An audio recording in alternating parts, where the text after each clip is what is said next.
il y a quelques mois, d'augmenter la pension à 21 500, de supprimer toutes les taxes sur les pensions, de verser la double pension aux veufs, aux invalides dès l'âge de 60 ans, d'offrir des voyages gratuits à La Réunion et puis à Rodrigue, aux retraités.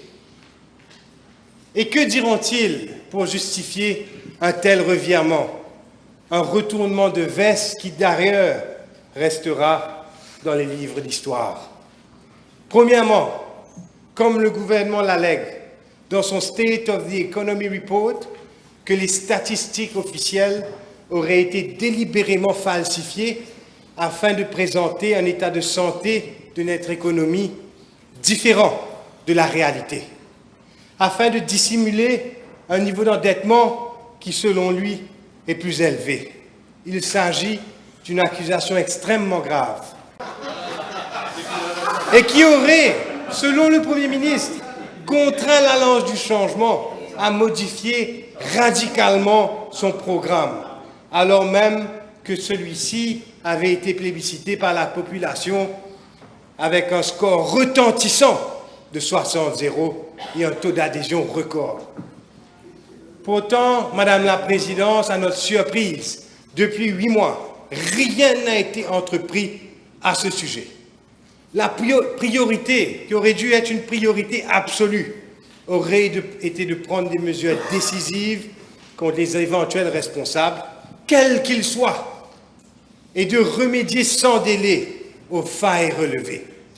Or, aucune action, Madame la Présidente, n'a été engagée, même pas l'ouverture d'une enquête.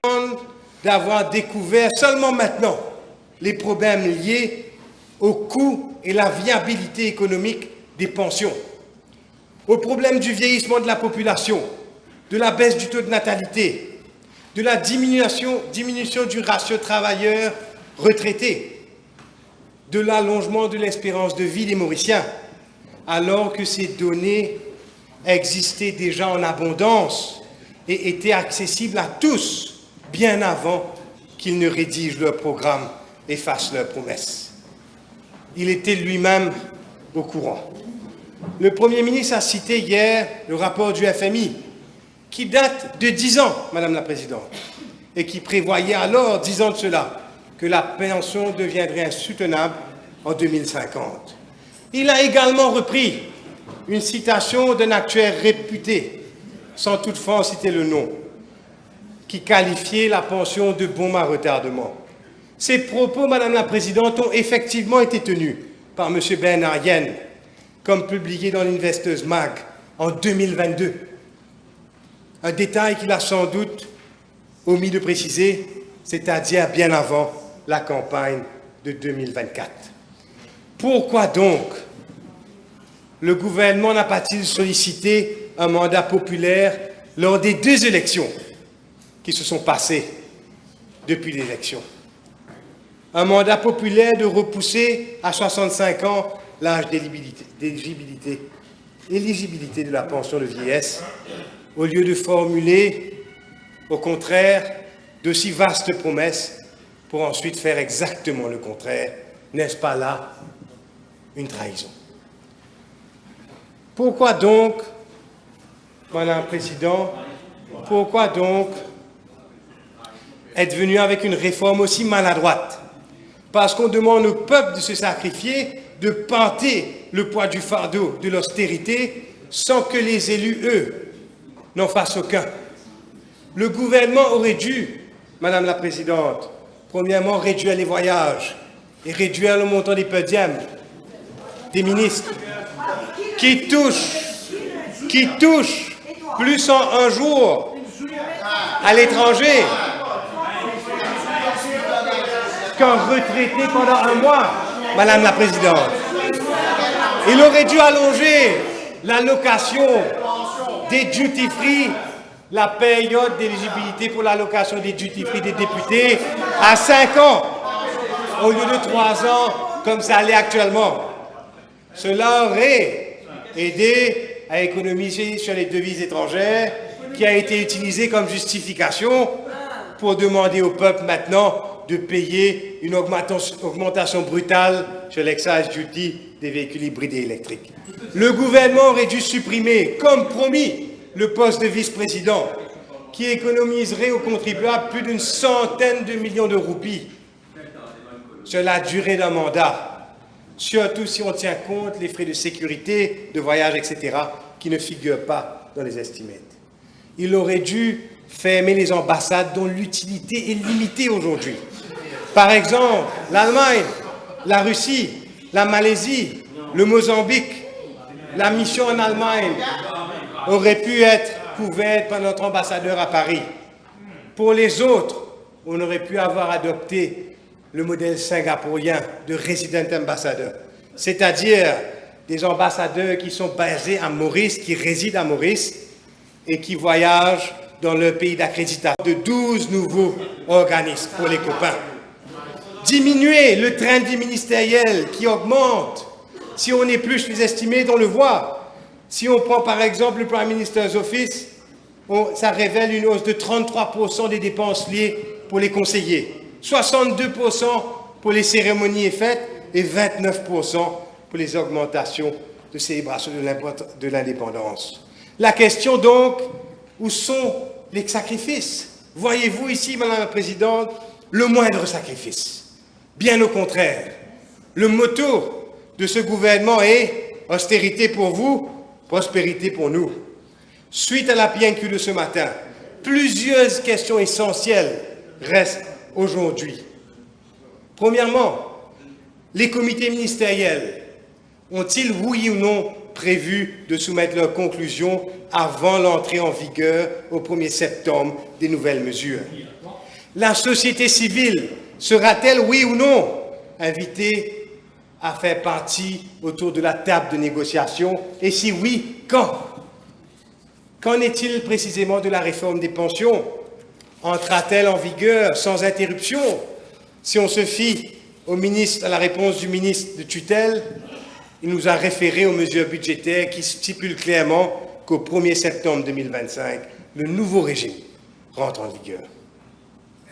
Est-ce que les amendements seront-ils présents dans le Finance Bill qui suivra cet exercice?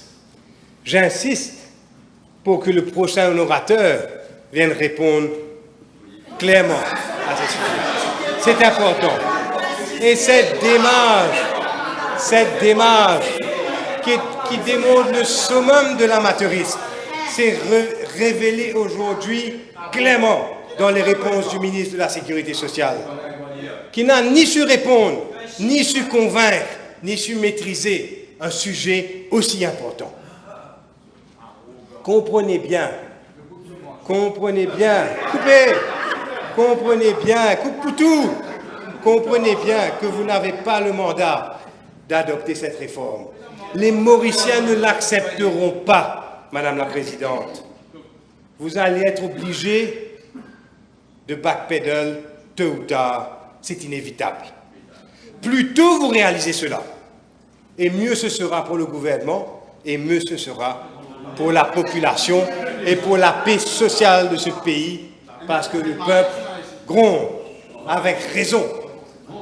Les autres mesures, Madame la Présidente, les mesures amateurs qui choisissent la voie de l'austérité au détriment de la croissance, le seuil de la TVA, qu'on réduit l'éligibilité à 3 millions, est un coup terrible, Madame la Présidente, pour les micro-enterprises.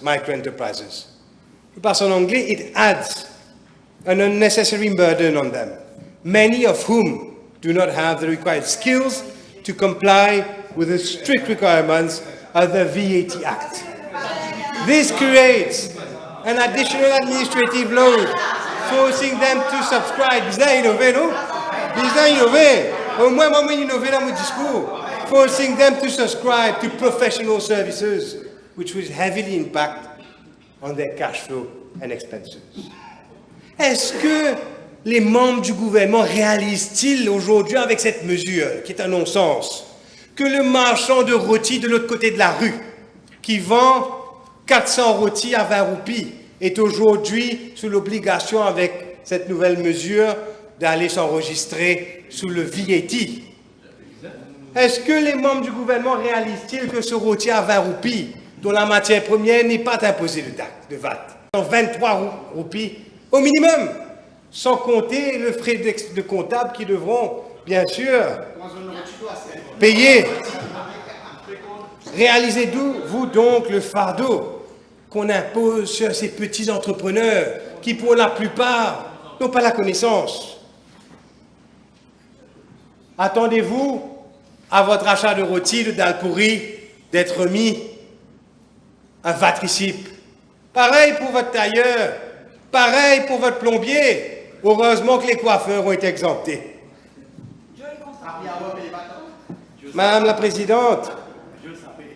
Présidente, la logique aurait voulu qu'au contraire, avec la dépréciation de la roupie, l'hausse du coût de la vie, que le seuil soit augmenté.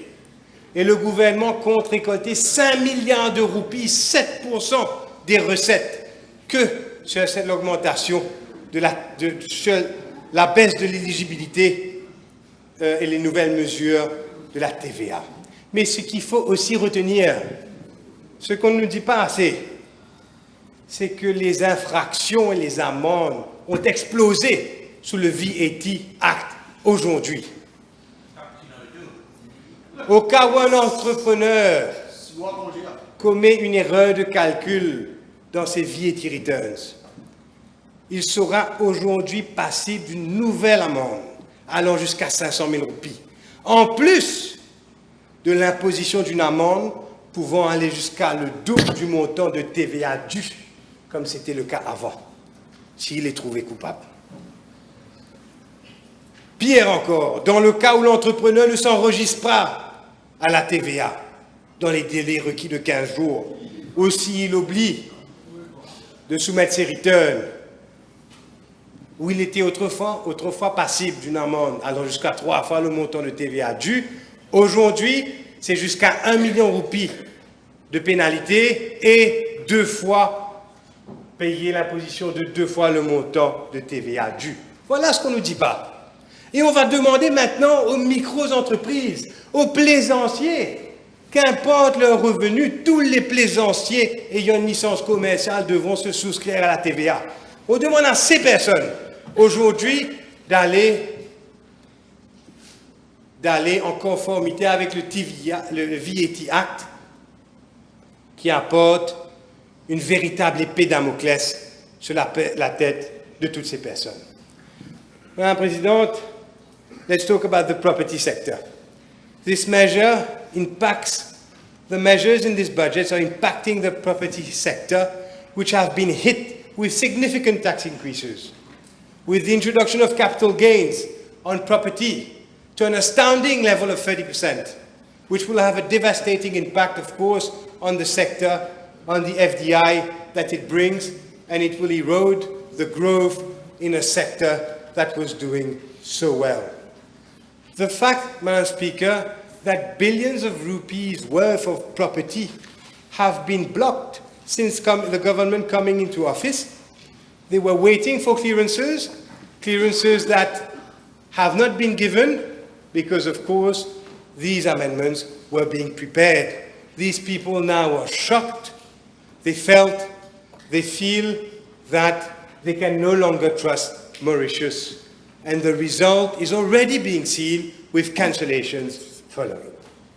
Does the government realize that the new tax regime and registration duty, which has doubled for foreign investors, is now among the highest in the world, on par with the UK? Does government realize that the capital gains tax introduced at a shocking level of 30% is now nearly twice as the effective maximum capital gains rate in South Africa, which is 18%. South Africa being one of our most prominent FDI market for property acquisition. Therefore, Madam Speaker, has this measure been really thought through?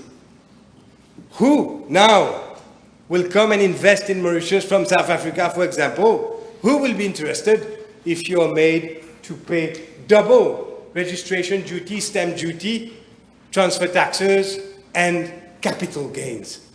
Who?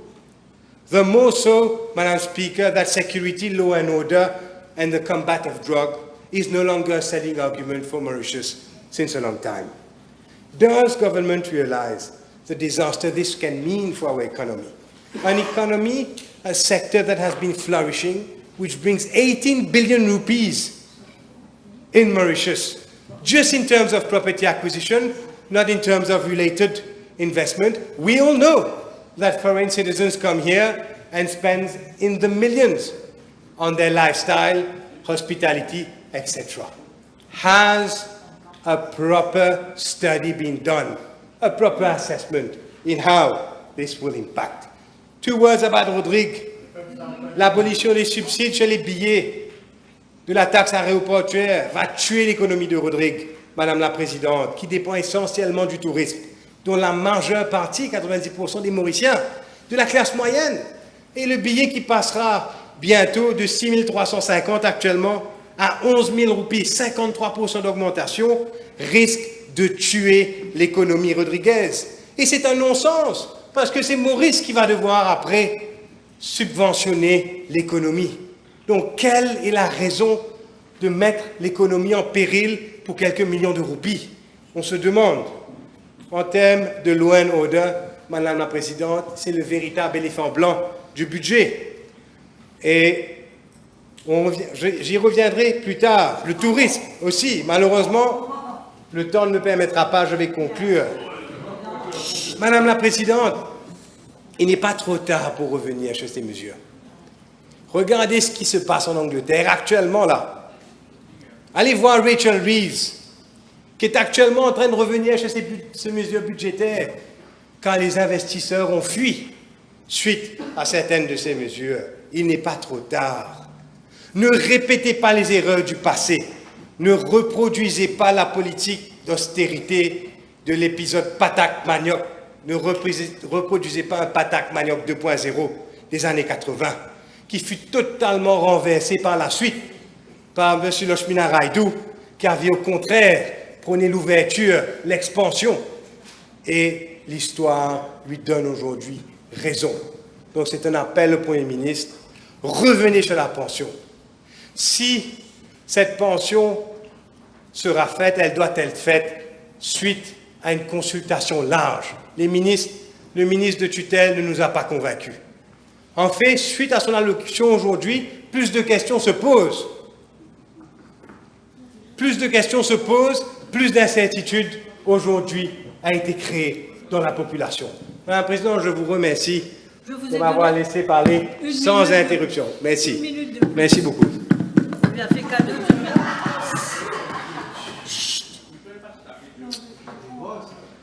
Franchement. Honorable Bichuk, you also keep an eye on the time, please.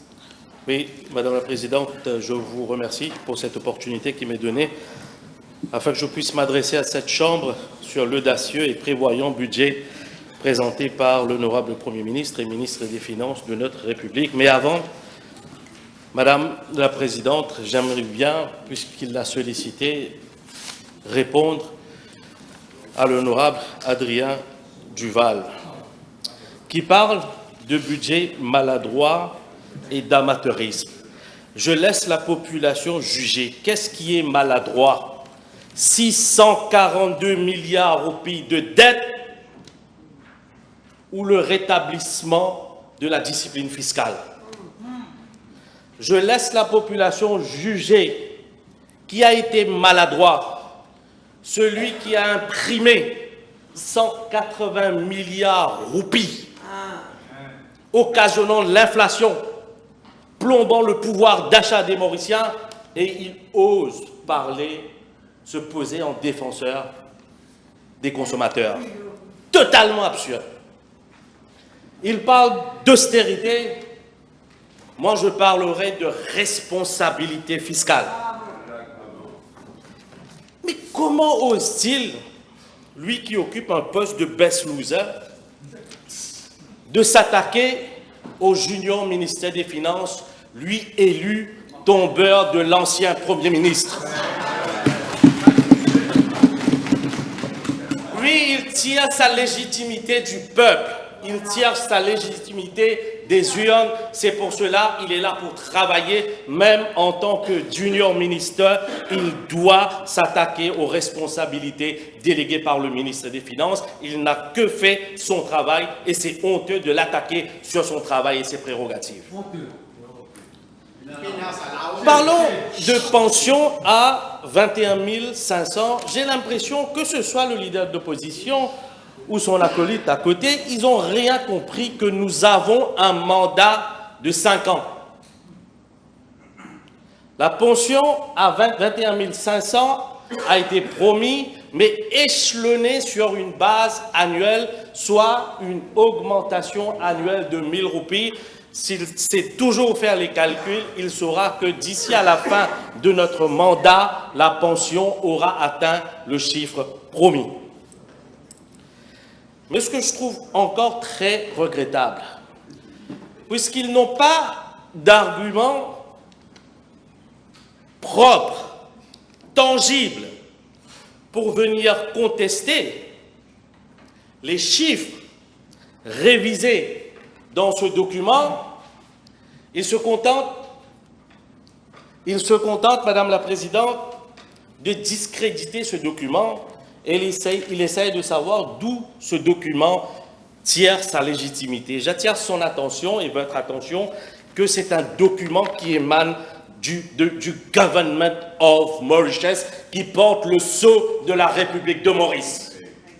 Et l'on ne peut pas, ce document qui est désormais considéré comme la référence par toutes les instances internationales, aujourd'hui, je trouve tout à fait inapproprié qu'on vienne discréditer ces documents. Et c'est sur ce document, hier l'honorable ministre Reza Utim l'a précisé que c'est à partir des chiffres révisés de ce document que les estimates de ce budget ont été calculés.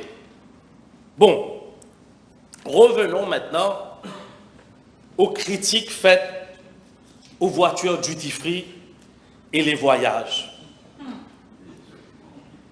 Il a certainement la mémoire courte, puisque c'est moi-même qui avais posé cette question dans cette assemblée.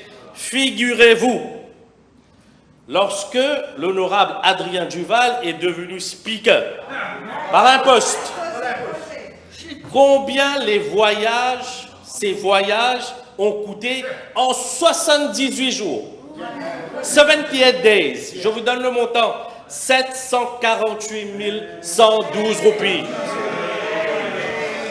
And this is how he cares for public money. Est-ce que je trouve honteux? Oui, nous avons augmenté le budget pour les célébrations du 12 mars parce que c'est sans doute, c'est le jour le plus important du calendrier de tous les Mauriciens. On va rompre avec la médiocrité des célébrations sous le régime MSM. On va rompre avec la médiocrité des célébrations du 12 mars. Parce que c'est le seul moment, c'est le moment du communion, c'est le moment du rassemblement des Mauriciens. Et je vous dis, si on le fait de manière plus exubérante cette année, on en est fiers. Et moi, en tant que député, je l'assume. Et nous, fait la plus tomber.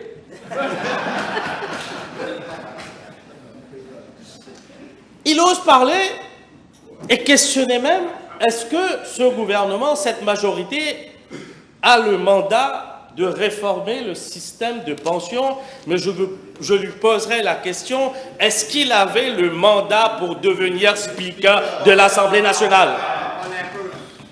L'honorable Premier ministre a l'habitude de citer cette expression, « What is sauce for the goose is sauce for the gander ». Et finalement,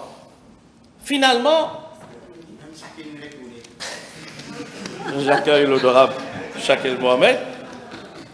Finalement, je ne comprends pas trop. Il se range de côté de qui? Des consommateurs, des petites et moyennes entreprises ou les promoteurs immobiliers? Quand il défend les acquéreurs étrangers, sud-africains, il y en a cité, Mais ce ne sont pas les acquéreurs qu'ils défendent, mais c'est les vendeurs. Les smart cities, posez-vous la question dans les rues, pourquoi ça se fait que maintenant, si vous n'avez pas 200 000 roupies, 250 000 roupies, 300 000 roupies, vous ne pouvez pas acheter combien? Une PH, one pole of land in Mauritius. Cette hyperinflation a été créée d'abord par l'inflation, mais aussi par la demande des étrangers à qui, notamment aux promoteurs des Smart Cities, on a sans doute, le MSM l'a fait, accordé le plus grand cadeau fiscal de l'histoire de l'île Maurice, plus de 6 milliards d'exonération fiscale. Il faut qu'ils répondent à tout cela. Nous, nous rangeons du côté du peuple. Voilà, Madame la Présidente, ce budget n'est pas seulement une liste de chiffres. C'est une boussole qui trace la voie vers un avenir plus serein, plus prospère et plus équitable. Chaque mesure annoncée est une graine plantée pour l'avenir et nous en récolterons les fruits bientôt. Une croissance responsable, tirée par la production et non pas la consommation. Une croissance portée par un développement durable. Ce budget est un fusée, propulsant notre nation vers de nouveaux horizons. L'économie de la terre, qui nourrit et soutient nos concitoyens. L'économie des océans, qui valorise notre potentiel maritime. L'économie des énergies vertes, qui fait de la durabilité notre moteur. Et l'économie de l'espace. Pas seulement l'espace sidéral, mais l'espace numérique, l'espace digital, où se joue l'avenir technologique de notre pays. Nous avons un retard numérique à rattraper et ce budget corrige cette erreur. 10 ans d'immobilisme sous le MSM, 10 ans de stagnation, où rien n'a été fait pour moderniser notre économie numérique. Et pourtant, l'avenir, il est numérique. C'est ce gouvernement de l'Alliance du changement, sous l'impulsion de l'honorable Avinash Ramterol, qui a produit un blueprint ambitieux pour la transformation digitale de notre économie. Comme le disait Victor Hugo, ouvrir une école, c'est fermer une prison.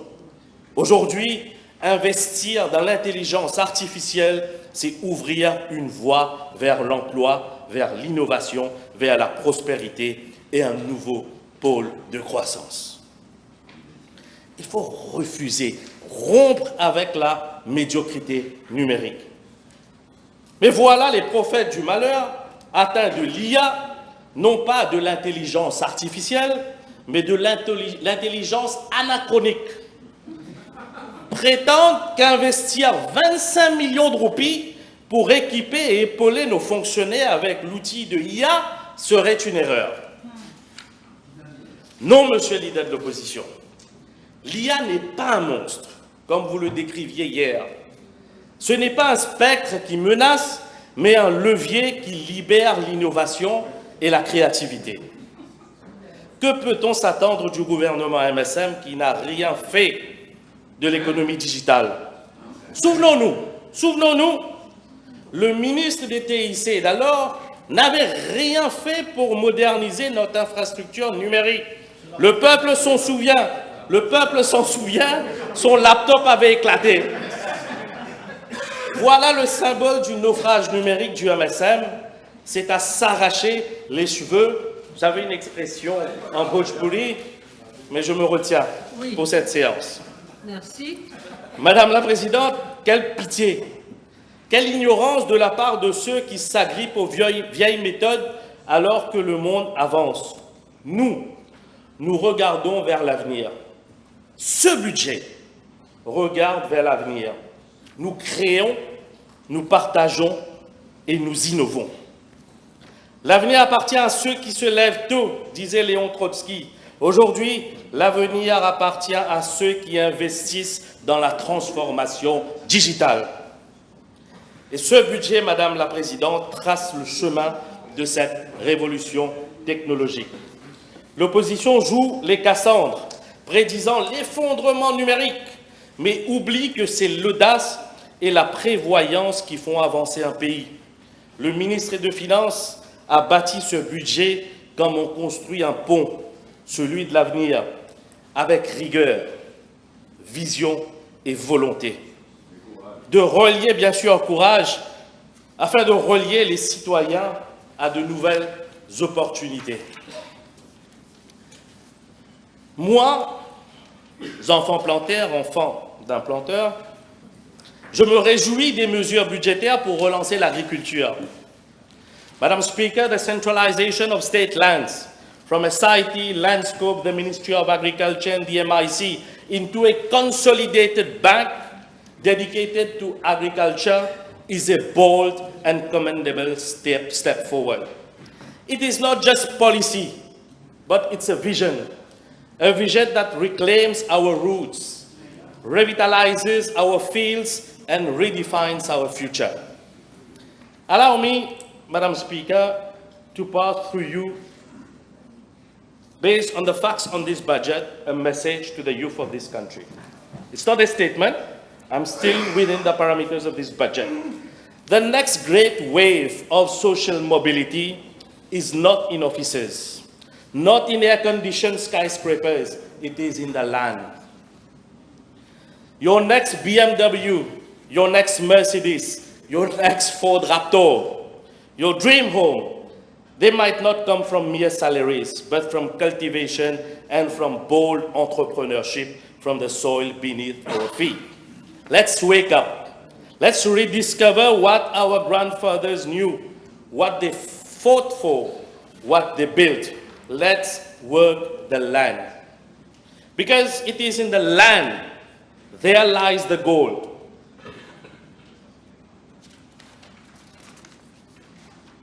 Let me share an example. 1.5 years ago, I managed to grab some land from a friend, which allowed me to cultivate some bananas in 1.5 arpents. Today, this single initiative earns me an average of 40,000 rupees monthly. Selling directly to customers would have earned me 55,000 rupees. It's much more than an entry-level or job in an office. And here's the real transformation. If I leverage on government grant schemes through the Ministry of Agriculture and SME Mauritius, I can invest in equipment, process the bananas into banana chips, package them, and my revenue jumps to 300,000 rupees. This is the power of agriculture and innovation combined.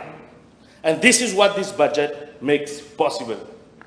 Bananas, Hass avocados, Victoria pineapples, fruits à pain, jackfruits, these 5 agricultural products hold immense potential. And this budget, Madam Speaker, this budget doesn't just promise, it delivers. Through this budget, the government is giving land, the government is giving resources, and the government is giving opportunities to the youth of this country. 800 million rupees has been earmarked under the Food Resilience Scheme to support our farmers, le petit peuple qu'il a oublié, our planters, and our breeders, to make sure that agriculture is not just survival, but success. This is more than just a policy. It is an open door, a call to action, a chance to shape the destiny of our country. So today, the naysayers will tell us, non, rien pas bon. Madame la Présidente, le chien aboie, mais la caravane de la prospérité agricole et économique passera quand même. Madame la Présidente, j'ai lu comme vous, et comme nous tous d'ailleurs ici dans cette auguste assemblée, l'interview accordée par l'ancien ministre des Finances, Renganaden Padayachi, à un quotidien. Sans le moindre scrupule, il qualifie ce budget de barbare, calculeux. Quel culot, Madame la Présidente, de la part d'un ancien ministre des Finances qui fut lui-même l'artisan du naufrage économique. Oser parler de barbarie alors qu'il a lui-même joué le rôle du boucher. Le boucher qui a décapité notre économie. Le boucher qui a égorgé l'avenir de nos jeunes. Le boucher qui a saigné à blanc les finances de ce pays. STC, CEB, CWA, Casino, Fonds de pension, NPF, CSG. Que reste-t-il? Que reste-t-il? Il a éventré toutes les caisses de l'État à la veille des élections. Il vient dire, sans le moindre gêne, et avouer aux Mauriciens, la caisse vide. Païssa Naïba, qu'il avait dit hier. Madame la Présidente, le leader de l'opposition m'écoute. Et ce n'est pas ce gouvernement. Il est parti. Il est même parti. Oui, il ne m'écoute pas. Il vous écoute peut-être quand même. Sans doute. Il m'écoutera. Ce n'est pas ce gouvernement qui a vidé les caisses de l'État. Ce n'est pas ce gouvernement. C'est ce gouvernement, en revanche, c'est ce budget, ce ministre des Finances qui aujourd'hui reconstruit, répare et redonne espoir. Voilà, Madame, hier, on a assisté à un exercice de stand-up du leader de l'opposition où il disait « montez Rogalba, montez Rogalba ». J'ai quand même essayé de terminer sans trop aller dans l'excès. Mais qu'est-ce qui a baissé dans ce budget pour alléger les consommateurs? Il semble avoir oublié that we have removed 15% VAT on essential goods, canned products, baby milk, frozen vegetables. These represent up to 20 to 25% of a household monthly food expense. And today in our supermarché, hier c'était monter Rogalba. Lorsque je ferai comme ça, vous saurez baisser Rogalba. Bois de Glenrick, sardines, cône mouton, purée de tomates, sachet de Watis, gilet Chibaba, Aptamil, blé dilé, sab. This is not just relief, it's impact. Income tax, the biggest tax relief in years, let's make it clear. Up to 500,000 of chargeable income, zero income tax. Let me repeat it loud and clear. Zero income tax for chargeable income up to 500,000 rupees. This measure will directly benefit 80% of workers in Mauritius. And for the middle class, between 500,000 and 1 million rupees chargeable income, only 10% will be taxable. This is not just relief, it is fairness. Et j'en passe, le dollar aussi. Mais je vais terminer, madame, je prendrai 1 minute. Vous n'avez qu'une minute. Voilà, je vais essayer de démentir quelques mensonges, quelques calomnies colportées par le leader de l'opposition. Vite fait, non, cette année fiscale, le bureau du Premier ministre n'achètera pas de limousine. Non, le ministère n'achète pas de nouvelles berlines. Non, le tarif préférentiel de l'eau et celui de l'électricité n'augmenteront pas. Non, non, ce gouvernement n'a pas augmenté la dette de 80 milliards de roupies. C'est l'héritage du MSM. Et j'en termine avec cette anecdote. Tout le monde parle de la pension. Souvenez-vous, je ferai une petite analogie en 30 secondes. Nous sommes en 1975. Sir Siou Sagar Ramgoolam va négocier le prix du sucre avec les Européens. On va le conspuer, on va le critiquer pour avoir accepté un prix inférieur au marché. Mais SSA avait vu loin. Il avait la vision. À peine quelques années, le prix du sucre va chuter et le prix garanti par l'Union européenne va contribuer à la prospérité de notre société et de l'industrie sucrière de l'époque. Pourquoi je cite cet exemple? Parce que, Madame la Présidente, ce sont les sacrifices d'aujourd'hui qui vont faire prospérer les enfants, les petits-enfants de la République de demain. Voilà. J'en termine presque, il ne me reste pas beaucoup de temps, ou c'est peut-être tout est terminé, mais je dois dire que moi, en tant que député, j'entends la rue, je les écoute, j'entends. Je comprends pourquoi ce peuple, il dit que, pourquoi nous sommes ceux les plus vulnérables à payer les pots cassés, alors que mes élus, eux, voyagent en berline et bénéficient des salaires. Mais je poserai la question, est-ce que le leader de l'opposition qui passe 1 heure par séance dans l'hémicycle mérite-t-il l'intégralité de son salaire? C'est à lui de poser la question. Et finalement, je dirais, et cela n'engage que moi. Cela n'engage que moi s'il faut se sacrifier et sacrifier son salaire pour souffrir avec ce peuple, je le ferai de gaieté de cœur. Mais cela n'engage que moi.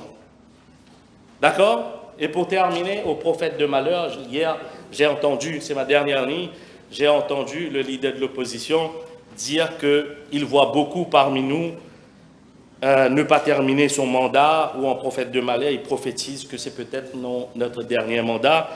Je terminerai avec ce poème du célèbre poète indien Rahot Indorisab.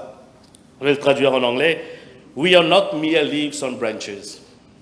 Cette majorité, we are not mere leaves on branches. Tell the storm to stay within its limits. शाखों के पत्ते नहीं हैं हम, तूफान से कह दो औकात में रहे. Madame la Présidente, j'ai dit merci.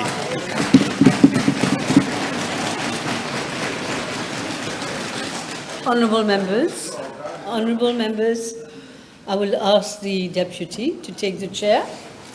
Thank you.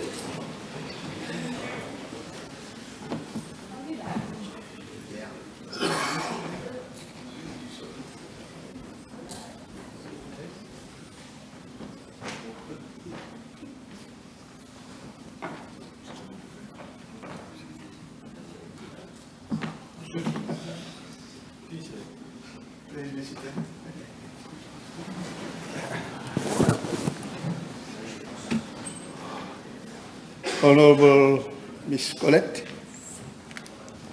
Merci beaucoup, Monsieur le Vice-président. Alors, nous avons chacun notre idéologie, nos bannières, nos parcours politiques. Mais ici, nous sommes un seul gouvernement, porteur d'un unique programme gouvernemental pour notre République. Aujourd'hui, je me tiens devant vous non pas pour aligner des chiffres, mais pour faire entendre une voix. Rodrigue n'est pas un territoire lointain. Elle est un membre à part entière de cette nation mauricienne. Elle en partage les droits, elle en partage les devoirs, les rêves, mais aussi les épreuves. Il y a des instants où un budget dépasse les chiffres. Il devient une déclaration d'intention, une parole donnée, un engagement envers ceux qui, souvent dans l'ombre, bâtissent cette nation pierre par pierre. Un acte de responsabilité envers un peuple qui, malgré les tempêtes, pandémies, inondations, crises sanitaires, reste debout, construit, cultive, soigne et protège. Aujourd'hui, nous devons nous poser une question essentielle. Quelles sont les vraies richesses de nos îles de la République? Est-ce seulement nos paysages? Nos statistiques? Notre mer? Nos terres? Non. Nos vraies richesses sont nos femmes, nos hommes, notre jeunesse, nos liens sociaux, notre résilience, notre dignité silencieuse, nos langues, nos traditions, notre attachement au sol et surtout notre incroyable capacité à espérer même dans la difficulté. Ce budget doit être au service de cette richesse humaine, pour la libérer et surtout pour l'élever. C'est pourquoi, Monsieur le Vice-président, j'appelle à une attention particulière pour nos jeunes, pour nos femmes et nos citoyens autrement capables. Nos jeunes demandent plus que des discours. Ils veulent une éducation forte, connectée au monde d'aujourd'hui et des espaces pour créer, pour entreprendre et pour innover. Nos femmes veulent leur place pleine et entière. C'est une question de justice. Il est temps de leur garantir non seulement l'accès à l'emploi, mais aussi la reconnaissance, la sécurité, la formation et des conditions leur permettant de s'épanouir pleinement. Et pour celles et ceux que l'on appelle autrement capables, notre devoir est d'adapter l'environnement, pas de les écarter. Écoles, lieux publics, outils numériques, accès à la formation, tout doit être pensé avec elles et pour elles. Aujourd'hui, je parle surtout pour Rodrigue, une île fière, vivante, résiliente, une île qui fait pleinement partie de la République. Rodrigue aussi a connu les épidémies, les ruptures d'approvisionnement, la flambée des prix. Elle a subi les tempêtes, enduré les silences, traversé les épreuves, mais Rodrigue est resté debout. Et malgré ces crises successives, les Rodriguais n'ont pas cédé au découragement. Ils ont aussi semé, soigné, soutenu, éduqué, pas avec des slogans, mais avec du courage et de la dignité. Et ils ont continué à se lever chaque matin, à cultiver leurs terres, à élever leurs enfants, souvent avec peu, mais toujours avec fierté. Rodrigue ne capitule pas. Alors aujourd'hui, ce budget, Monsieur le Vice-président, doit être une promesse de reconnaissance et d'avenir aux Rodriguais. Rodrigue ne veut pas de privilèges. Elle demande justice. Et je porte aujourd'hui quelques demandes légitimes formulées avec clarté par nos citoyens parce que notre parole compte. Les Rodriguais demandent des promotions dans des délais raisonnables pour les fonctionnaires, des transferts humains et équitables pour ces Rodriguais en poste à Maurice et qui souhaitent servir l'île Rodrigue. Au cas par cas, s'il faut le traiter. Une réforme foncière claire, rapide et juste. Un calendrier fiable pour le navire. Une politique tarifaire équitable sur les vols inter-îles, ces vols domestiques dans la République. Et la création d'au moins une école sportive professionnelle pour que la jeunesse rodriguaise puisse rêver grand à Rodrigue, chez elle, chez nous. Ce sont des demandes de justice, pas de privilèges. Mais au-delà de ces demandes, Monsieur le Vice-président, il y a des inquiétudes. Et l'une d'elles a traversé notre territoire avec force, la question de l'âge de la retraite. Le peuple a parlé. Il a dit son inquiétude, son incompréhension, sa peur. Et cette inquiétude est légitime. Parce que cette réforme ne touche pas seulement les chiffres, elle touche à la dignité, à la reconnaissance, au respect des parcours de vie. Je salue la décision du Premier ministre et de son Conseil des ministres d'instaurer 2 comités d'experts indépendants chargés d'étudier la réforme de la pension en profondeur. Mais au nom de mon peuple, je le dis clairement, Rodrigue doit être pleinement associé à cette réflexion parce que nos réalités sont différentes, parce que nos conditions de vie ne sont pas les mêmes, parce que l'unité de la République n'est pas l'uniformité. Parce que nos réalités rodriguaises doivent être prises en compte dans la réforme. Parce que ce budget doit également entendre les voix et les esprits éclairés, bien informés du peuple. Car une réforme juste ne peut se construire sans ceux qu'elle concerne. Ce n'est pas un simple débat technique. C'est une question de dignité, de reconnaissance, d'équité. Nous demandons donc que Rodrigue participe activement à cette réflexion. Monsieur le vice-président, nous ne devons pas oublier une autre forme d'urgence, celle du lien social. Dans un monde saturé de fausses informations, de solitude, de violences silencieuses, nous avons besoin d'une action forte en prévention et en éducation. Alors oui, gouverner, c'est éclairer. Nous vivons dans un monde où la peur circule plus vite que la vérité. Comme l'écrivait le philosophe Spinoza, l'ignorance n'est pas un manque de savoir, c'est une illusion de liberté. Quand on ne comprend pas, quand on ne sait pas, on croit choisir, mais on subit. Quand les faits manquent, la peur gagne. Notre tâche de parlementaire est de protéger notre peuple. Protéger, c'est aussi éclairer. Alors notre devoir ici, monsieur le vice-président, c'est d'informer, prévenir, expliquer, éduquer. Pas pour convaincre, mais pour libérer notre peuple. C'est pourquoi je pense que le rôle de ce gouvernement est de dire la vérité, de transmettre le savoir, de redonner du pouvoir par la connaissance. Et c'est pourquoi, au nom de mon peuple, je réclame des campagnes d'information claires, quitte à ce que le gouvernement central accorde ce rôle à l'Assemblée régionale, de sensibiliser contre les fléaux sociaux, contre la désinformation, incluant sur les réseaux, contre la criminalité, contre la corruption. Une attention et un appui accru à la santé mentale de nos femmes, de nos hommes, de notre jeunesse, et un renforcement des moyens pour la lutte contre la criminalité et faire justice. Parce que sans justice, monsieur le vice-président, il n'y a pas de confiance. Et sans confiance, il n'y a pas de progrès durable.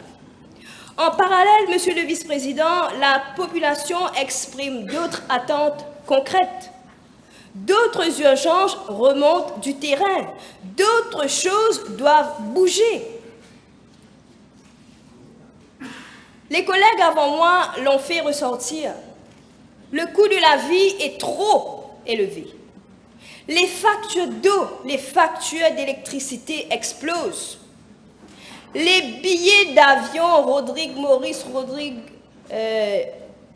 Réunion, Maurice-Rodrigue sont hors de prix. Le navire Troquécha devient imprévisible. L'accès à la terre doit être plus simple. Les jeunes veulent de vraies perspectives, ici, pas ailleurs. La justice nous semble trop lente, la santé mentale insuffisamment soutenue et la lutte contre la corruption semble nous manquer encore de moyens. Ce ne sont ni des plaintes ni des caprices, monsieur le vice-président. Ce sont des appels et les appels, il faut les entendre. Ce budget ne doit pas seulement refléter des chiffres, il doit être une réponse aux espoirs, aux défis et aux urgences. Ce budget doit être au service de l'humain, parce que les vraies richesses de Rodrigue sont celles qui ne figurent pas dans les tables comptables, son peuple, sa dignité, son courage et son avenir. Rodrigue demande donc l'écoute et la parité. Ce budget doit répondre à une réalité, car Rodrigue ne veut pas être assistée, elle veut être actrice. Elle ne veut pas qu'on décide à sa place, elle veut participer à la décision. Et surtout, Rodrigue veut que ses enfants puissent réussir chez eux sans devoir partir. Nous devons bien sûr respecter les valeurs de notre drapeau national, le symbolisme des couleurs, rouge pour notre force collective dans les moments difficiles, bleu pour la profondeur de notre histoire et de nos racines. jaune pour la lumière de nos rêves et notre espoir, même dans l'adversité, et vert pour notre attachement à cette terre que nous aimons, que nous chérissons et à l'avenir que nous construisons ensemble. Respecter ce drapeau, c'est respecter le peuple dans les décisions, respecter le peuple dans la gouvernance, respecter le peuple dans la manière de considérer chaque citoyen.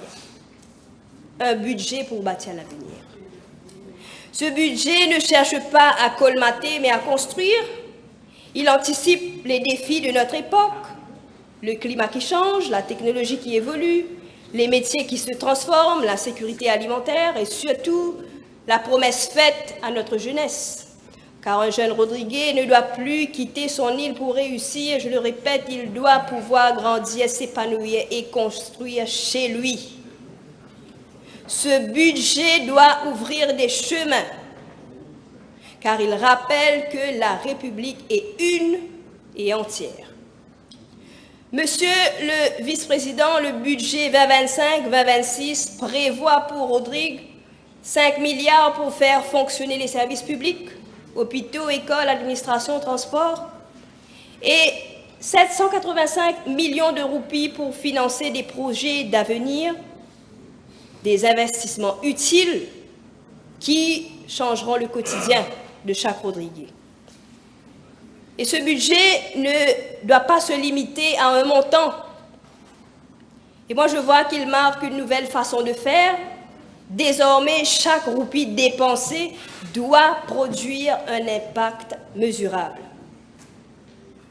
La République entre dans l'ère du Program-Based Budgeting, un budget structuré par programme où chaque dépense doit être justifiée par des résultats concrets. Cela signifie, Monsieur le Vice-président, un objectif clair pour chaque investissement, un suivi des progrès et des ajustements rapides, une transparence totale où chaque institution doit rendre des comptes, incluant l'Assemblée régionale de Rodrigue. Le gouvernement engage une transformation majeure, finit le pilotage à vue, place à la transparence et à l'efficacité. Dans ce modèle, Rodrigue doit être un acteur à part entière. L'Assemblée régionale ne doit pas seulement demander, mais aussi planifier, exécuter et rendre des comptes. L'autonomie, ce n'est pas exiger plus, c'est faire mieux. Eh bien, merci. Clarifier les rôles pour avancer. Aujourd'hui, les responsabilités entre le gouvernement central et l'Assemblée régionale de Rodrigue restent floues. Il y a des compétences croisées, chevauchement entre ministères et instances régionales, des blocages qui ralentissent l'action publique. Or, quand la responsabilité est floue, l'efficacité disparaît.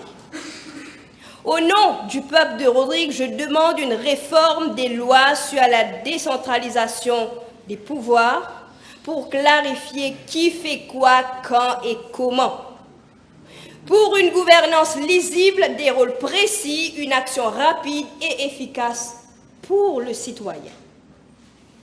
Monsieur le vice-président, ce budget national nous engage tous sur des enjeux cruciaux. Mieux produire et mieux nourrir pour garantir notre autonomie alimentaire, investir dans la santé mentale et moderniser les soins à distance avec la télémédecine, rénover nos infrastructures scolaires avec 438 millions alloués pour une éducation plus forte, de la petite enfance à l'université, soutenir l'innovation avec 200 millions pour la recherche appliquée et 25 millions de roupies pour intégrer l'intelligence artificielle dans les services publics. Faciliter l'accès des femmes au marché du travail avec une nouvelle législation et pour la formation et la reconversion professionnelle. Digitaliser les services publics en partenariat avec le FMI pour développer l'accès aux données ouvertes. Mettre à disposition des terres publiques pour produire plus localement et nourrir nos familles. créer des écoles sportives professionnelles afin que nos jeunes puissent rêver, se dépasser et réussir dans notre République. Ce budget ne répare pas que le passé, il prépare l'avenir. L'avenir du climat, l'avenir du travail, l'avenir de la justice sociale, l'avenir de notre jeunesse. Et ce budget doit ouvrir des horizons. Si nous doutons, regardons notre drapeau national. Monsieur le vice-président, ce budget est une promesse, une déclaration d'avenir. Et je vous dis, au nom de Rodrigue, au nom de mon peuple, Rodrigue est prête, Rodrigue est en marche. Merci beaucoup. Merci. Honorable Babulal. Thank you, Mr. Deputy Speaker, sir. Mr. Deputy Speaker, sir, let me begin by quoting Nelson Mandela. It always seems impossible until it's done. This reminds us that even the toughest challenges can be overcome with determination and courage. I thank the Honorable Prime Minister and Minister of Finance for the presentation of the first budget 2025-2026 of this new government. Mr. Deputy Speaker, sir, I concur with my honorable colleagues have said before me, and I will not repeat myself. Mr. Deputy Speaker, sir, Honorable Utim, who rightly explained the situation we are today, and that if proper actions are not taken promptly, Mauritius may become a junk state, and thus leading to the downfall of Mauritius. Honorable Asia Vadan gave a detailed expose of how funds were dilapidated by the previous government. Mr. Deputy Speaker, sir, let us not forget what the previous regime did. Mr. Deputy Speaker, the previous government was a fake government who has destroyed Mauritius. They were controlling all the institutions. We were in a dictatorship state. If you speak against the previous government, the striking team could hit you anytime. Mr. Deputy Speaker, sir, the liberty of the people was at stake. How can we forget that? The people have seen what happened when we borrow beyond our means, leading to inflation and huge public sector debt, leading to higher prices where the whole country suffered. Mr. Deputy Speaker, sir, how can we forget that they cut off the internet connection, and we've seen the memo that it will be restored on the 11th of November, 2024. The people were suffocating. We had a fake speaker as well. No independent press conference were being held, and everyone was scared of talking against the previous government. There were even murders. The people voted for a change. The people voted to breathe again. The people voted for a second independence. The people voted for freedom. Mr. Deputy Speaker, sir, I quote Bob Marley, better to die fighting for freedom than be a prisoner all days of your life. The Alliance du Changement was elected to bring change to our country, to provide security, liberty, and prosperity. The document on the state of the economy was published and gave us an indication that the situation we have inherited is unsustainable. Mr. Deputy Speaker, sir, the major issue today is the basic retirement pension. As stated in the budget speech, needs a major reform. In a statement by the Honorable Prime Minister on the 17th of June 2025, he made it clear that the old age pension system in Mauritius has become fiscally unsustainable and financially unbearable by the reckless policies of the previous government. Mr. Deputy Speaker, sir, therefore there is no choice but to confront the urgent need for pension reform. Head-on, as a responsible government, we remain deeply mindful of the challenges the most vulnerable may face under the proposed changes and committed to addressing the concerns with compassion and empathy, as stated by him. Mr. Deputy Speaker, sir, as a democratic government, the Honorable Prime Minister stated that 2 interministerial committees will be established to examine the matters related to the basic retirement pension. This government is here to consult as well. Mr. Deputy Speaker, sir, as pointed out by the Honorable Prime Minister, the BRP is a time bomb which has already exploded, and pension reform is absolutely critical as it aims at enhancing fiscal sustainability and to protect future generations.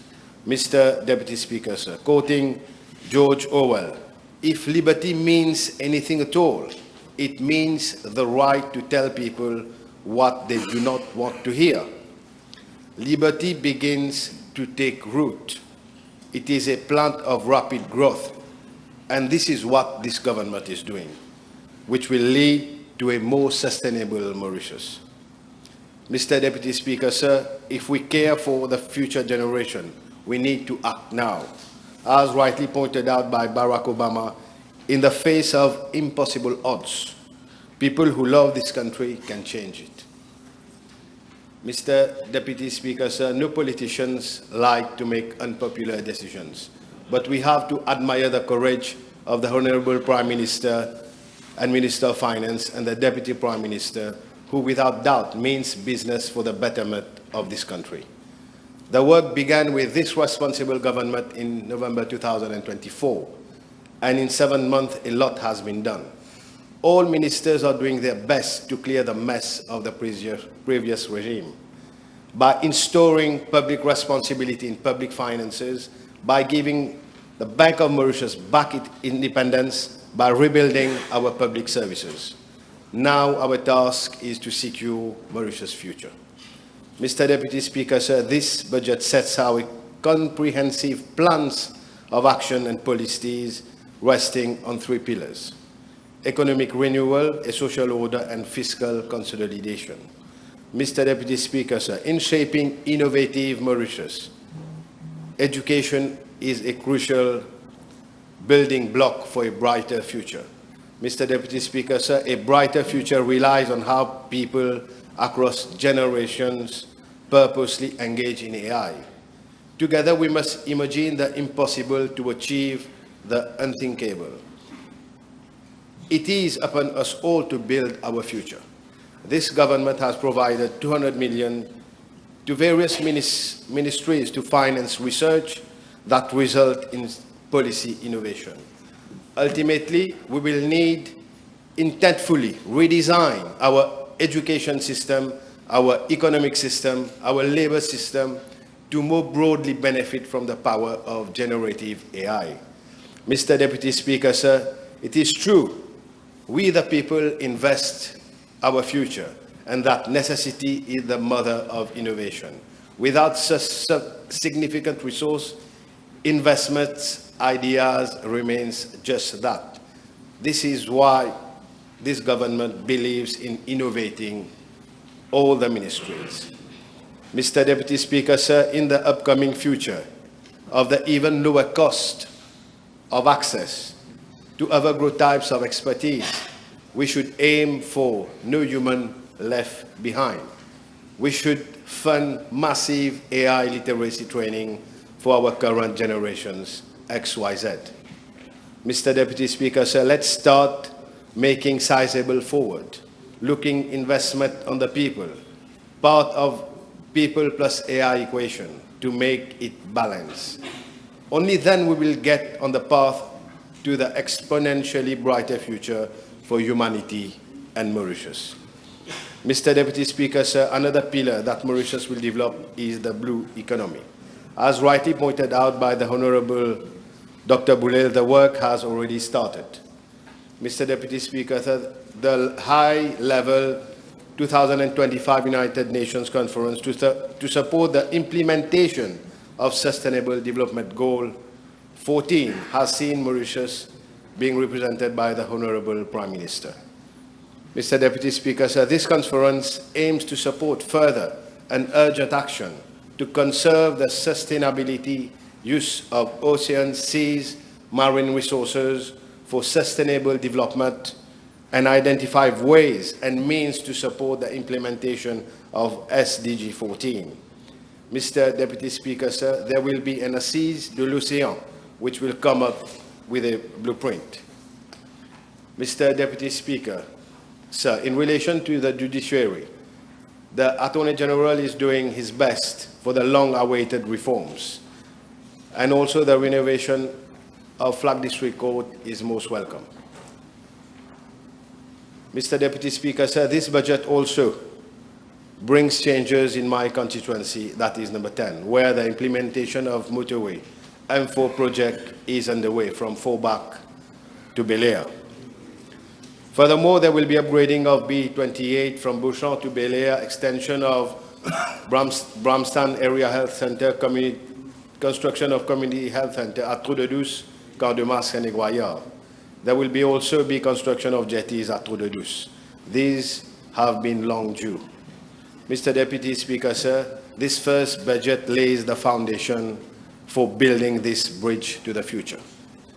Mr. Deputy Speaker, sir, this will be built together with the people of this country on solid foundation, with solid railings to protect the more vulnerable, with a solid platform to withstand the storm, with a clear pathway to a brighter future for the common good of this and future generations.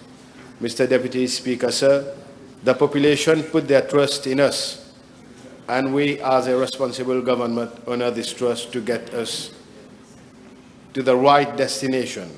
We must share the burden now so that we can share the proceeds of growth, as stated by the Honorable Prime Minister. Mr. Deputy Speaker, sir, in replying to the speech of the Leader of the Opposition and Honorable Adrien Duval, I will just summarize it from two quotes. One from Plato, that we can easily forgive a child who is afraid of the dark. The real tragedy of life is when men are afraid of light. And another one from Pierre Corneille, Le Menteur, 1644. Il faut une bonne mémoire après qu'on a menti. Mr. Deputy Speaker, sir, the two leaders here are true patriots. And like Martin Luther King said, there comes a time when one must take position that is neither safe nor politic, nor popular, but he must take it because conscience tells him it is right. Before concluding, Mr. Deputy Speaker, sir, let me thank the Honorable Prime Minister and Minister of Finance and the Deputy Prime Minister and all ministers who courageously participated in the preparation of this budget. In conclusion, I will once again thank all the people in constituency number 10 to have put their faith in us. Mr. Deputy Speaker, sir, this budget lays the foundation for rebuilding the bridge to the future. Et nous allons construire ce pont, même avec un mauvais temps. Mr. Deputy Speaker, sir, I commend the appropriation bill to the House. Long live Mauritius. Thank you, Mr. Deputy Speaker. Thank you. Dr. The Honorable Umia.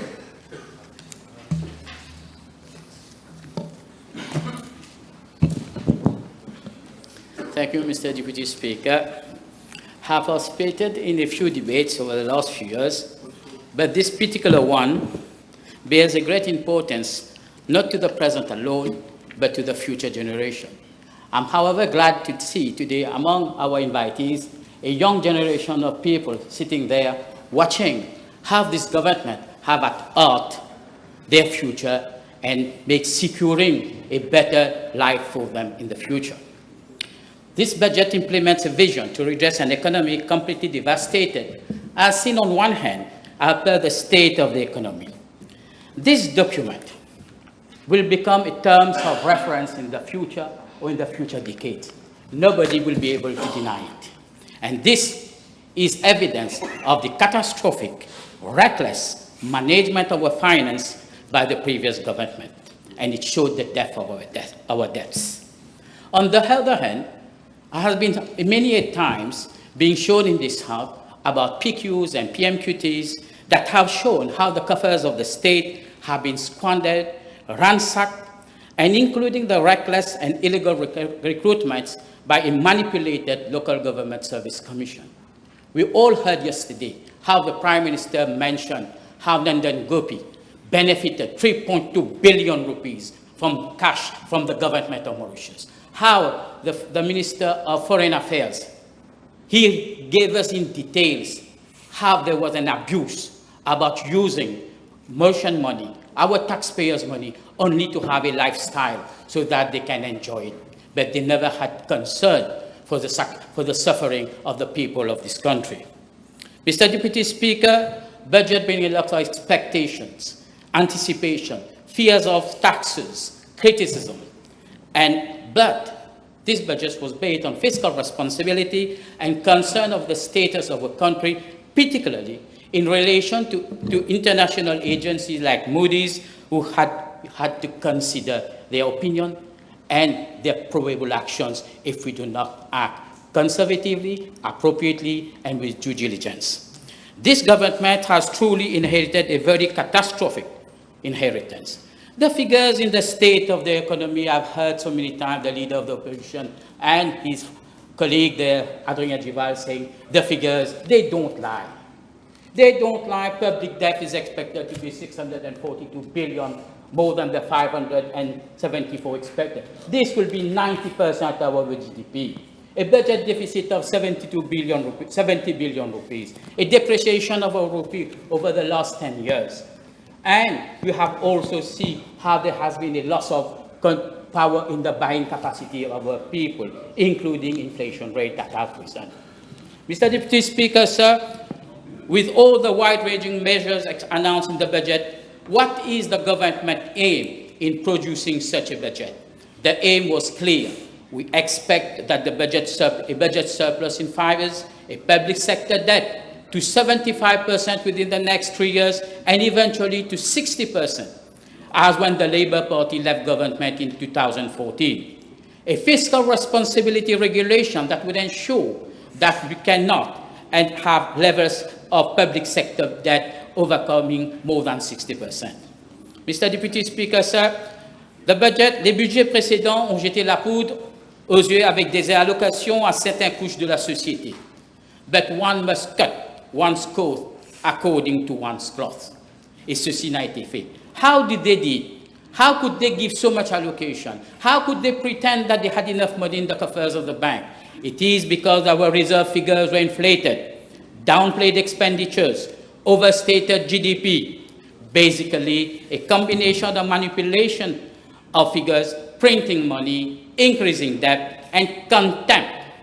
They showed utter contempt to warnings from international monetary agencies like Moody's, who has been downgrading us sequentially over the last few years. Mr. Deputy Speaker, the previous government nous a laissé un cadeau empoisonné, que ce soit en termes de finances ou de bonne gouvernance. Les finances, quand on regarde les dettes accumulées, des cours para-étatiques tels que la CEB, le CWA, le State Trading Corporation, Air Mauritius, National Property Fund, Metro Express, le NSDL, Multisport, on n'en finit pas. La bonne gouvernance envoie la queue au triangle de réduit, comme s'il y aurait un trafic jam. Je travaille à côté, je vois tous les jours les queues. Le Local Government Service, les présidents et ses membres sur investigation, le Eco-Diabog Saga, le MIC, l'achat de Teldon, le STC, l'achat du pétrole par le Mercantile Maritime Group. Le MIC s'est fait parler de lui plusieurs fois, le Maine de Port, Pulse Analytics et le Loan à Maradiva. Nandan Gopi a aussi bien bénéficié, aussi bien que le Silver Bank. Mr. Deputy Speaker, sir, I just want to talk, Mr. Deputy Speaker, I want to say a word on drug. The drug fight is everybody's fight, and this government, under the leadership of the Prime Minister and the Deputy Prime Minister, has already shown the willpower to vraiment casser les trafiquants la drogue, not only by the various seizures. Only 2 days ago, approximately 12 kilos of cocaine was seized. Raids on drug loads, on their residences, on their drug den, and also on their distribution network. But more importantly, by the tangible evidence that this is working. And you know how it is working? Because across the country, there's a feel that there's a shortage of hard and soft drugs, also particularly in the capital, and this was well supplied before by drug barons. The many synthetic laboratories have nearly disappeared from all over the place. If more money were to be budgeted in this war, so be it, we must win it. Mr. Deputy Speaker, I will now focus on the issue of parallel imports, particularly imports of medicine. Parallel imports have always been the subject of intense debate. However, it is no secret that the price of medications in Mauritius keep on rising. Many are of the opinion that should parallel imports be available, then it will certainly bring a lowering of price of medication. Basically, what parallel imports mean is allowing the importation of medicine by a different supplier other than the local trade representative. I and all our friends here, every time we sit for lunch and dinner, they are all concerned about their cholesterol. They all talk about their blood sugar. Did you know that if you were to buy the local trade representative tablet of Crestor, it will cost you 1,500 rupees? While if you were to buy from parallel import, it will cost you only 650 rupees. So it's a big difference. The government has a duty of care, however, and responsibility to ensure that where those parallel imports will come from are safe and reliable, and where imported countries have good monitoring system. The Ministry of Health, my good friend, Honorable Anil Bechu, should ensure that these importers or their agents do not get involved into fraudulent products, forfeited products, dumped products, fake COMP, which is the Certificate of Good Manufacturing Practice. This is the essence, this is the gold standard of bringing medication in this country. The Pharmacy Act is very clear. It should protect the patient, the customers. However, there is much concern about so many of the importers of drugs, because some blue-eyed boy who knew the backdoor entry had been able to register 200 medication over a period of 4 years, where the competitive supplier could only register 5, 6. It is very sad to note that it should not be used. So the pharmacy board have to be looked into well, because now that it has been reconstituted, it should not fail to how it failed under the former minister, who took pleasure in making sure that the pharmacy board had members of his own family and cronies of his liking. Mr. Deputy Speaker, sir, in order to ensure quality and safety, we need to have gold standard, like the Federal Drug Agency in the United States. And the Minister of Health will have to have a high-tech laboratory to evaluate and inspect the medical products allowed in the country. Whether parallel imports must be restricted to only expensive and life-saving products, it is a matter of further discussion. And the Competition Commission must also ensure that there's a very fine balance between parallel import over those local trade representatives who are the sole supplier. It is very important that such commission keep a close eye on that. Mr. Deputy Speaker, I am also confident that once parallel imports become a reality, where prices will be more reasonable, it will set the pace for pharmacare, a system whereby anybody can have its medication free from any local pharmacy should not be available in hospital pharmacies. Mr. Deputy Speaker, sir, health for all. The budget speech on health, as we've seen it, is a stark reminder of the paradigm shift this government plans for healthcare of the nation. In a sense, priorities being given on human capital and resources rather than brick and mortars. Le succès de tout établissement de soins de santé et puis aussi de l'ensemble de la population repose sur des résultats objectifs. La qualité de notre système d'urgence. Et c'est la raison pour laquelle il faut savoir ce que les patients nous disent. Le temps d'attente, les soins spécialisés, le service de radiologie ou de secours, c'est la vitrine de notre service de santé. La raison pour laquelle dans ce budget, il y a le recrutement des Qualified Emergency Physicians au lieu des Generalist Physicians. Et j'en suis sûr que cela apporterait un plus à un niveau très acceptable de notre soin de santé dans les hôpitaux publics. Deuxièmement, l'espérance de la vie, le taux de mortalité, le taux de morbidité. Ce n'est que secret pour personne que nous avons un taux élevé des maladies non transmissibles. et aussi une augmentation inquiétante du cancer. Pour contrer cette tendance, le budget prévoit à la prévention et à l'éducation en ce qui concerne le mode de vie. Le programme de rémission avec 47 millions pour les 450 000 diabétiques et prédiabétiques, un comité consultatif sur les maladies cardiovasculaires et le diabète pour pratiquer ce qu'on appelle evidence-based practice. J'ai toujours parlé de cela et cette fois-ci, j'en suis ravi que le evidence-based practice sera partie des hôpitaux. Un dépistage complet du cancer du côlon. Et ça, c'est très important. Et du cancer du sein. Nous avons un taux alarmant du cancer à Maurice. Et ce n'est que, juste avant le budget, ce document fut publié. Un document qui publie le dépistage du cancer du côlon. Et si on ne le fait pas, le cancer du côlon deviendrait le premier cancer de mortalité parmi les jeunes de 30 à 50 ans. La mise en place de 500 diabétiques et un programme de santé scolaire. L'efficacité clinique, c'est comparer de combien de nurses on a pour les patients. Il faut rétablir ce ratio. Et je suis pleinement ravi que le ministère de la Santé va procéder à la recrutement d'environ 1000 nurses et la formation et renforcement des capacités contribuera sans aucun doute à la réalisation de ces objectifs. Mr. Deputy Speaker, e-health. It's not going to be Rivière des Anguilles Dam. A long-awaited reform taking off for real, a project since 2012, where such delay has caused real frustration. What was missing was execution. Today, we finally have the willpower, institutional setup, technical readiness, and expert guidance. Mr. Deputy Speaker, as a consultant in the field of medicine, I have seen firsthand how digital platforms can transform healthcare, digitalize patient record, streamline outpatients, ensure data security. This has been the main failings of e-health. And we have to be extremely cautious because anybody who has a password within that establishment can get access to your personal and confidential file. The ICT framework goes a lot to help in this project. As Member of Parliament and even backbencher, I want to ensure that the same innovation reaches our public healthcare system when it is needed most.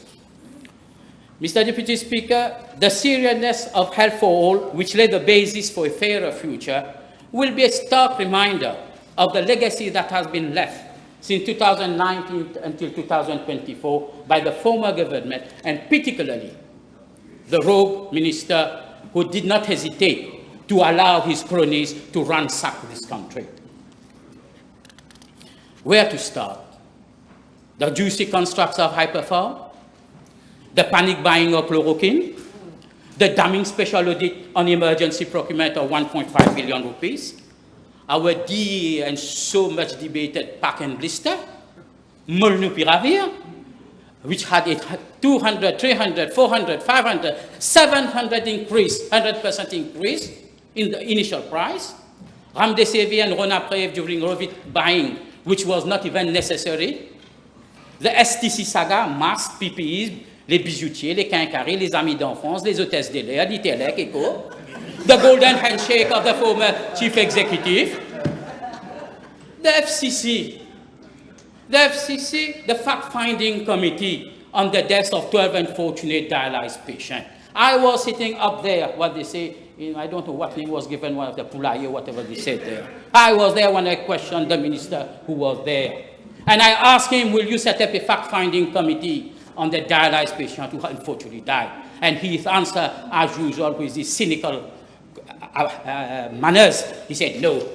For 3 days later, his own prime minister brought his pants down, déculottely, and said fact-finding committee had to be instituted. And today, we have the judicial inquiry going on, and you are present there, Mr. Deputy Speaker. And I have personally made a request to depone on the judicial inquiry because I will say what these people have endured, and I might have my own opinion, how reckless and possibly erring on the side of criminality they have behaved during these days. The ENT no mortuary, the quarantine hotel saga, VVIP people, VIPs were living quarantine saga.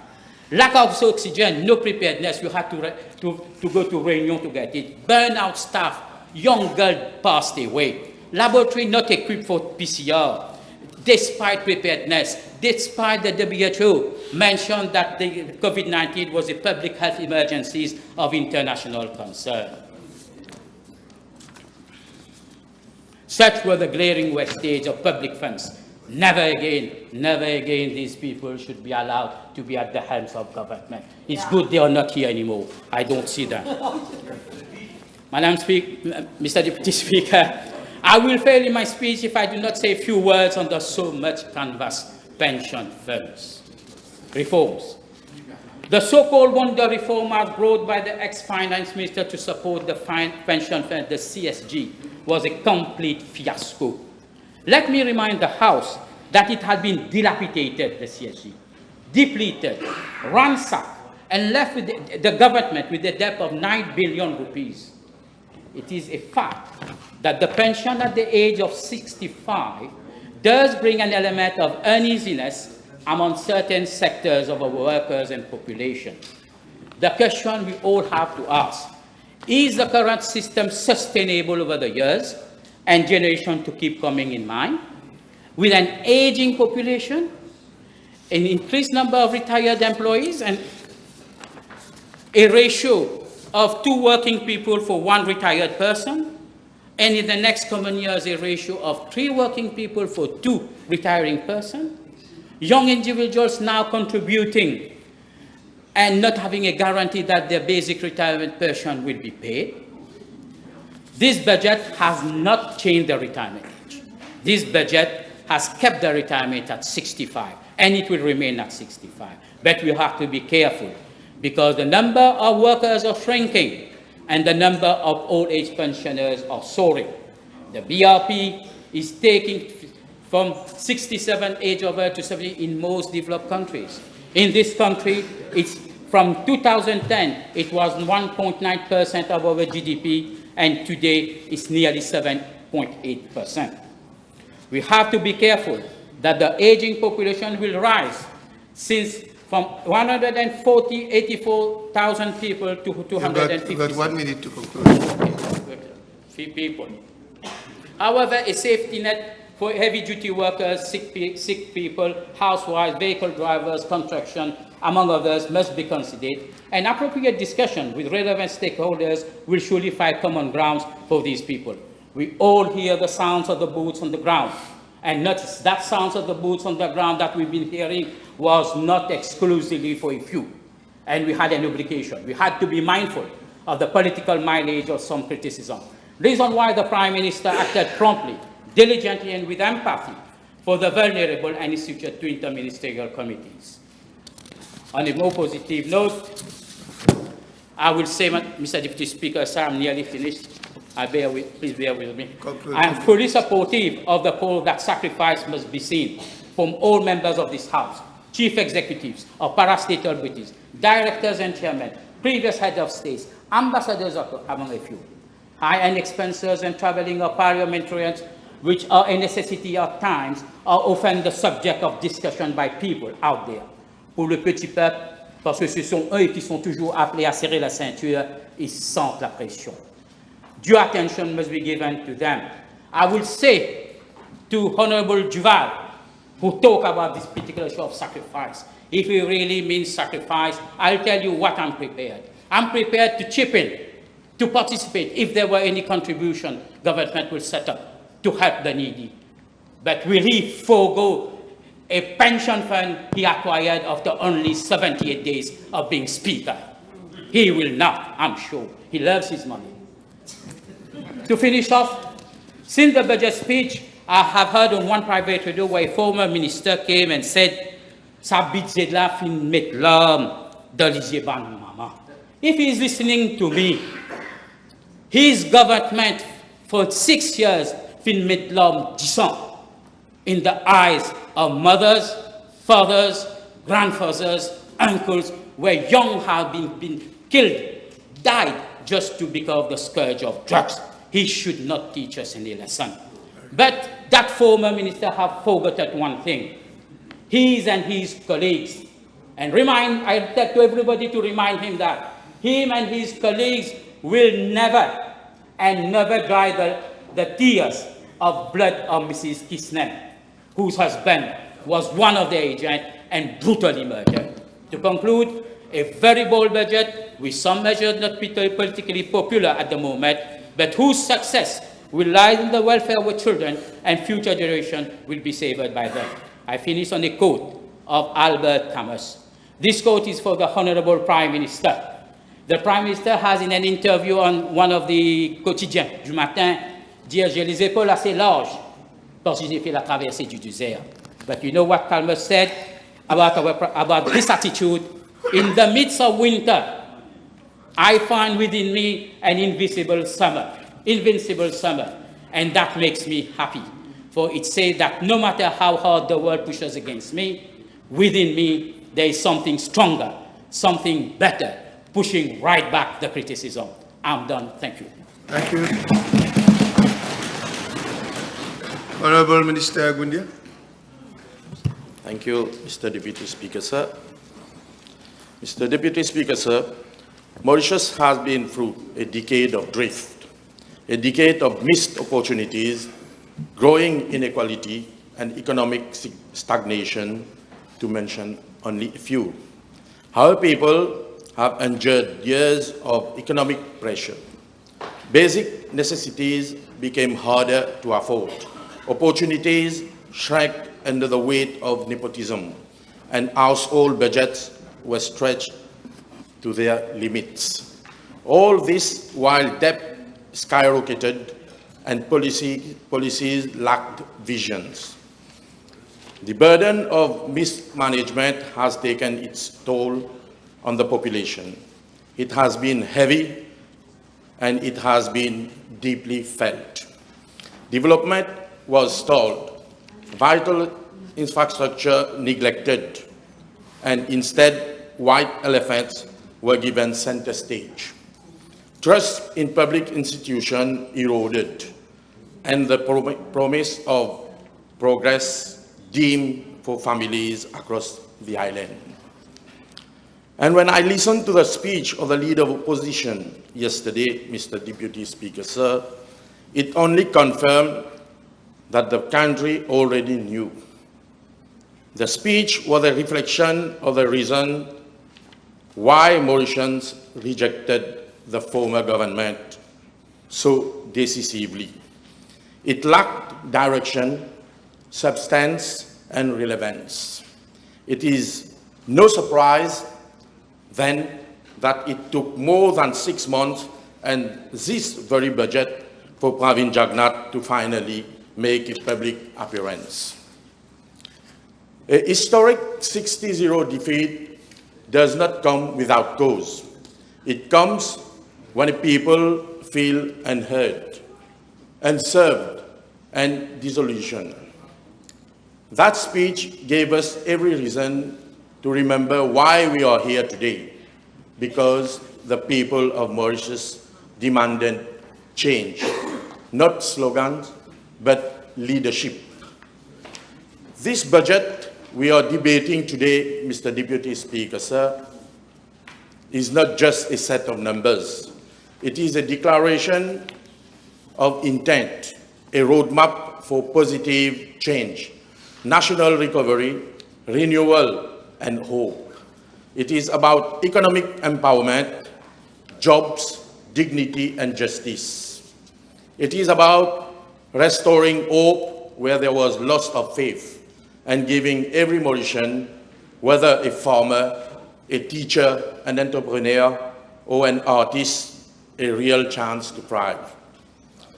Under the decisive leadership of the Honorable Prime Minister, Dr. Navin Chandra Ramgoolam, and the Deputy Prime Minister, Honorable Paul Béranger, this government is restoring sound economic stewardship, planning for sustainable development, and committing to inclusive growth. We are building an economy that works for people beyond figures and statistics. We are catching up and forging the way forward by investing in infrastructure, education, healthcare, food security, innovations, sports, artistic and cultural rebirth. This budget is about reviving our beloved Mauritius so as to meet the challenges that lie ahead. And we should do so by being people-centric, that is, by placing people at the center of the policy. Mr. Deputy Speaker, sir, let me now turn to the area under my direct responsibility: arts, culture, heritage, and the creative economy. This is certainly not a sector on the margins. It is a cornerstone of national identity, intercultural dialogue, peace, and sustainable driver for economic resilience. For too long, it has been treated as ornamental, something nice to have, never something necessary.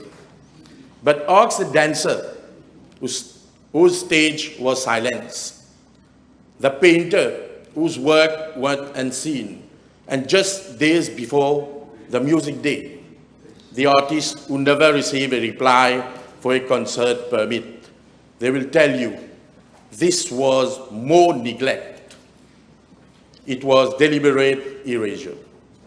Mr. Deputy Speaker, sir, today I do not rise merely to support a budget. I rise to deliver a reckoning. This budget is our collective declaration that we will never again allow culture to be pushed aside. It is a rebirth, a rupture from the past. It is a moment where we say with full conviction that the soul of our nation is worth fighting for. Mr. Deputy Speaker, sir, for 10 long years, our nation wandered in a fog of uncertainty, debt, and despair. What should have been a golden decade opportunity became instead an era of wasted potential and institutional decay. The arts and culture sector, which is our soul, our history, our story, and our identity, was pushed into the shadows, ignored by a government that treated it as an afterthought. No plan, no direction, no care, just silence. Under the previous administrations, the arts and culture sector was deprived of strategic investment and a coherent national policy. No cultural indicators were developed to measure the contribution of arts to sustainable development. No soft diplomacy, no cultural diplomacy, no digitization of heritage, no structured support to allow our artists to thrive at home or on the global stage. It was as if the creative heartbeat of our nation did not matter. Mr. Deputy Speaker, sir, this budget marks a turning point, a restoration of faith, direction, and dignity. Under the leadership of the Honorable Prime Minister and the Deputy Prime Minister, we are not only reversing a decade of indifference, but we are igniting a cultural renaissance. As I have always said, this government understands that culture is not a luxury, it is a right. It is a foundation for identity, unity, stability, peace, and economic innovation. Mr. Deputy Speaker, sir, let me elaborate on the specific measures that will transform the sector. First, the establishment of a National Arts Open Commission will be a historic reform. This commission will bring together practitioners, experts, and policymakers from across disciplines to shape a national arts and culture policy. It will address infrastructure gaps, propose reforms, set measurable goals, and ensure that our sector is guided by long-term vision. That is one driven by actors in the sector themselves, those who live and breathe the arts. Mr. Deputy Speaker, sir, our artists and event organizers have long been victims of an archaic, opaque, and frustrating permits system. Under the previous government, obtaining a permit for a concert or festival was an ordeal. Weeks, not to mention months, of bureaucracy, unclear requirements, and arbitrary decisions. This system stifled creativity and prevented artistic expression from reaching our communities. To address this, a dedicated cultural desk is being set up at my ministry. This is something our artists and event organizers have been demanding for years, crying out for a clear, accessible, and responsive point of contact within government. And for 10 long years, those calls were ignored. Artists were forced to go from ministry to ministry, department to department, facing bureaucratic indifference and a total lack of accountability. This government finally acting where those have failed. The cultural desk will not be symbolic. It will be functional, empowered, and digital.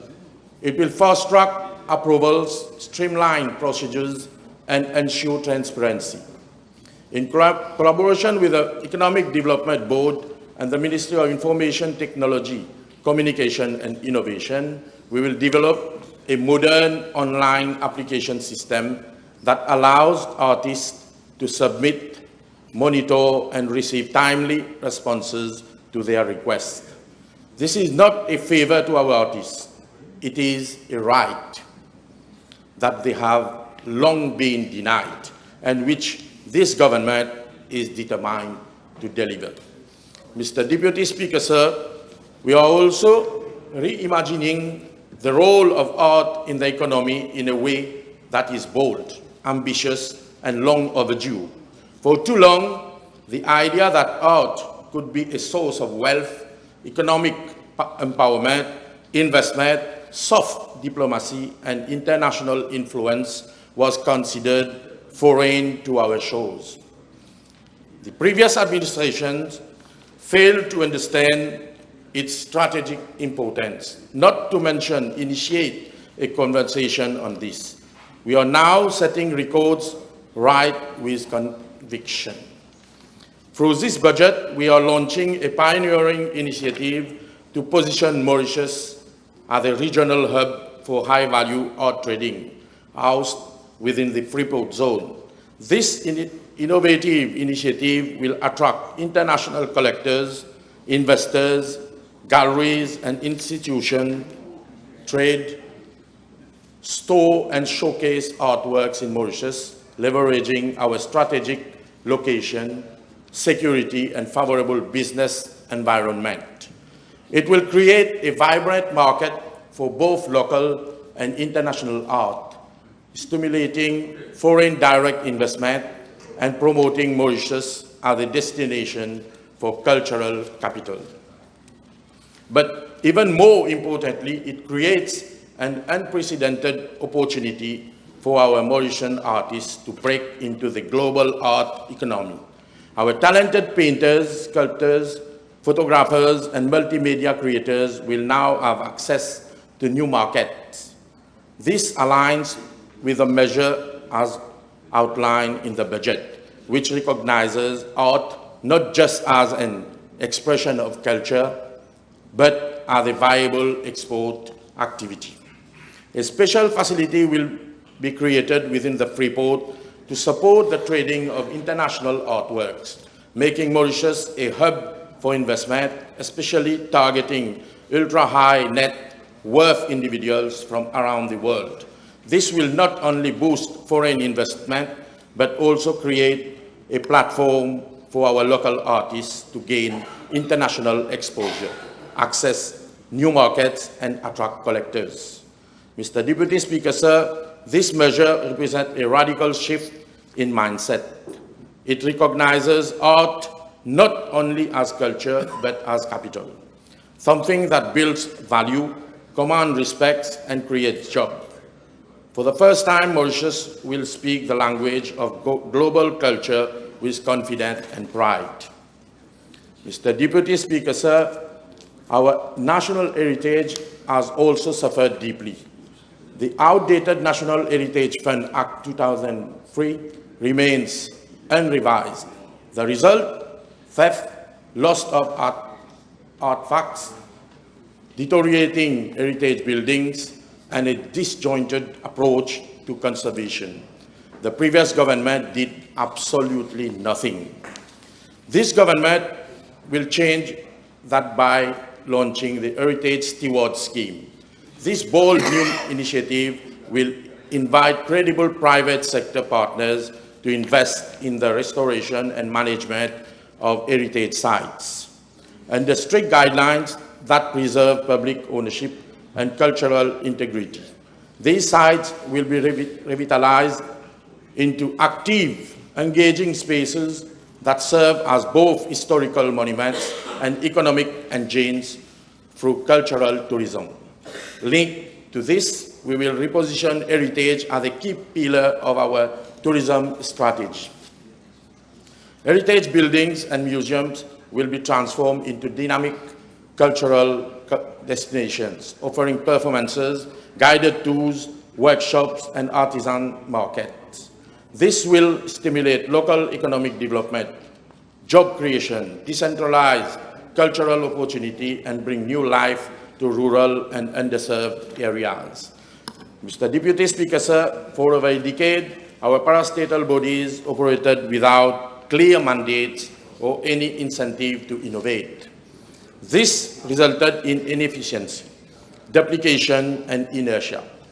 Now, every parastatal and state-owned enterprise under my ministry will require to develop a research, development, and innovation plan, aligned with our national vision of an innovative Mauritius. These institutions will embrace new technologies like augmented reality, virtual tours, AI-driven visitor experiences, and digitized collections. This will benchmark against international standards, open virtual museums, launch online archives, and explore creative revenue models. This shift will help us reposition Mauritius as a competitive and vibrant cultural hub in the global arena. We will also invest in open data and big data infrastructure. The absence of data has long hindered our sector's ability to advocate, plan, or grow. Talking of data, the latter is crucial for informed decision-making. We are working with international institutions such as UNESCO for putting in place proper data collection. We act, we get things done, we will finally be able to measure the economic and social impact of arts and culture, aligned with UNESCO's 2030 Cultural Indicators for Sustainable Development. Mr. Deputy Speaker, sir, intellectual property remains another crucial area that suffered from complete neglect. For too long, the Mauritius Society of Authors, MADA, has existed in name, but not in effectiveness.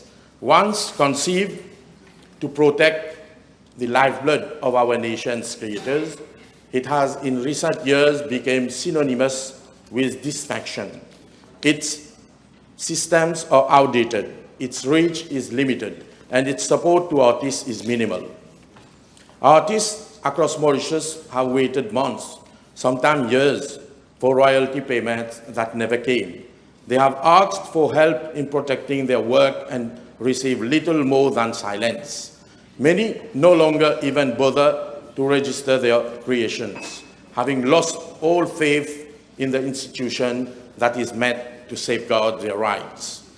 That is not just a failure of administration, it is a political failure of the previous government. It is a betrayal towards the artists. Monsieur le Vice-président, ce que nous voyons là, c'est un refus clair et net de l'ancien gouvernement d'assumer ses responsabilités. À l'inverse, nous, le gouvernement d'aujourd'hui, avons la volonté ferme de faire avancer les choses avec détermination, sérieux et engagement. Mr. Deputy Speaker, sir, this budget proposes a complete and uncompromising overhaul of MAZA. We will restructure its governance, modernize its processes, and make it a fully accountable body with real results. We will also strengthen the broader legal framework around intellectual property with focus on copyright, collective rights, and creators' rights, both locally and internationally. This is more than reform. It is a restoration of dignity. No artist in Mauritius should ever again feel invisible, powerless, deprived of their rights or unprotected. Under this government, their rights will be defended, their labor valued and respected, their voices heard. Mr. Deputy Speaker, sir, for the very first time, this government has earmarked funds to embrace artificial intelligence across all sectors, and the arts and culture sector will benefit directly. Unlike the previous government, which showed no vision or willingness to modernize, we are embracing the tools for the future. AI can transform how we preserve, promote, and create culture through smart technologies and restore old photographs and artworks, digitize archives, and even power immersive virtual exhibitions. We have to harness the power of these innovations to help us reach new audiences, preserve our heritage, and open fresh opportunities for artistic expression. At the same time, recognize AI challenges and concerns on ownership, originality, and creativity of the human artist. We will follow these developments closely, grasp and optimize the opportunities to new technologies such as AI Unleashed, while ensuring that we respect, protect, and encourage human artistic creativity.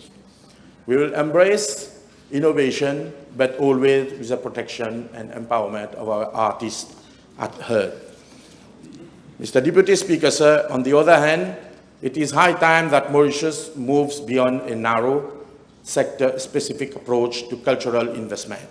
While the previous government maintained a film rebate scheme, it failed to extend similar support to other vital areas of the arts, such as music, dance, theater, literature, visual arts, and interdisciplinary projects. As a result, the creative sector remained fragmented, underfunded, and disconnected from national development priorities. The cultural rebate scheme will support all artistic disciplines, encourage private sponsorship and investment in culture, and democratize funding. It is a bold step towards making creativity a recognized pillar of our economy. Mr. Deputy Speaker, sir, my ministry currently operates a wide range of support schemes for artists, each targeting a different stage of artistic development and professionalization. These include the scheme for concert, the scheme for the development of performing arts groups, the International Development Grant Scheme for performing artists, the Artist Incubator Scheme, and the Scheme for International Competitions, among others. While I am informed that these schemes have provided essential support over the years, it is clear they have remained largely static. There has been little assessment on whether they effectively respond to artists' aspirations in a fast-changing creative landscape. Under the previous government, these schemes were treated as checkboxes offered in name but never truly evaluated for impact. Through the forthcoming Assises des Arts et de la Culture, we will engage directly with the artistic community to understand the expectations of the end beneficiaries. Are these schemes still relevant? Are they accessible? Do they provide the depth and continuity of support artists need? What are the shortcomings? How could it be enhanced? The answers to these questions will guide a complete restructuring of our funding mechanism. Mr. Deputy Speaker, sir, we are committed to moving from a model of passive disbursement to one of active development. Schemes will no longer simply provide assistance. They will be aligned with national objectives for creativity, entrepreneurship, and inclusion. This is how we build a sector that thrives and not survives. Finally, Mr. Deputy Speaker, sir, the status of the Artists Act 2023 will have to be revisited on the basis of the expectation of artists and the realities of the sector. Our artists need to be given the opportunity to be more meaningfully engaged. I understand from consultations held with the artistic community that their life experiences, their unique challenges, and their expectations of institutional support were reflected in the final document. As it stands, there are various issues the artistic community wishes to address through this act. The very people this act is aimed at protecting and giving legitimacy have in the press voiced out its shortcomings. We would provide them the opportunity to submit their proposal to review the legislation. This government will not repeat the mistake of the past. This time, artists, creators, and stakeholders in the creative ecosystem will be meaningfully listened to. Their concerns will be taken seriously, their life experiences respected, and their voices integrated into the redrafting of the law. We will work closely with artists, cultural workers, legal experts, and civil society to co-create a revised framework that truly reflects the realities of the sector. Because, Mr. Deputy Speaker, sir, the recognition of artists as workers, as professionals, and as right holders must not be symbolic. It must be written in law, implemented through policy, and respected in practice. Only then we can say that we have honored our artists, not with words, but with justice. Mr. Deputy Speaker, sir, before I conclude, the leader of the opposition claimed yesterday that this budget marks the last mandate for many of us in this side of the House. Yet, let me remind him with respect and clarity that in the last general election, he was not even among the top 3 elected candidates in his own constituency. In fact, he did not even make it to the top 5. He sits in this House today not by the will of the electorate. Mr. Deputy Speaker, sir, the budget presented by the Honorable Prime Minister and Minister of Finance does not divide, it unites. It does not patch, it rebuilds. It does not whisper, it sings. It says to every Mauritian that you matter.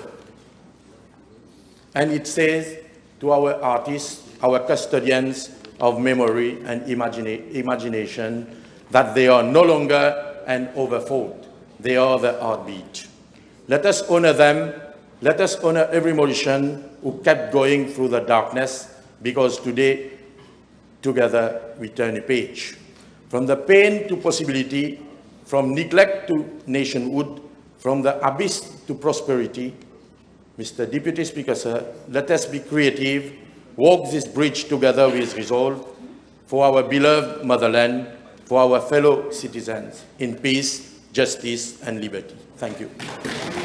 Thank you. So we'll break for tea. So I suspend the sitting for half an hour.